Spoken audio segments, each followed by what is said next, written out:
Hello, അങ്ങനെ സൂര്യ നമസ്കാരം preparation ചലഞ്ചിൻ്റെ 7ാം ദിവസത്തിലേക്ക് നമ്മൾ കിടക്കുകയാണ്. സൂര്യ നമസ്കാരത്തിലെ ഓരോ ചലനവും ആത്മവിശ്വാസത്തോടെ ചെയ്യാൻ നമ്മുടെ ശരീരത്തിൻ്റെ ബാലൻസ് അത്യാവശ്യമാണ്. ഇന്ന് നമ്മൾ ചെയ്യുന്നത് താടാസന അഥവാ മൗണ്ടൻ പോസാണ്. നേരെ നിവർന്ന് നിൽക്കുക, പാദങ്ങൾ ചേർത്ത് വെക്കുക, കൈകൾ രണ്ടും വശങ്ങളിൽ വെക്കുകയോ അല്ലെങ്കിൽ തലയ്ക്ക് മുകളിൽ ഉയർത്തി കോർത്ത് പിടിക്കുകയോ ചെയ്യാം. ആഴത്തിൽ ശ്വാസമെടുത്ത് ശരീരത്തെ മുകളിലേക്ക് വലിച്ചു നിർത്തുക. ഇത് നിങ്ങളുടെ നട്ടിനെ കരുത്തുറ്റതാക്കുകയും ശരീരത്തിൻ്റെ ബാലൻസ് മെച്ചപ്പെടുത്തുകയും ചെയ്യും.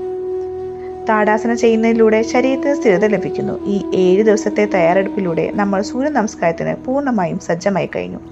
ഇനി ശരിയായ രീതിയിൽ ശ്വസിക്കാൻ കൂടി പഠിച്ചാൽ സൂര്യ നമസ്കാരം വളരെ സുഗമമാകും.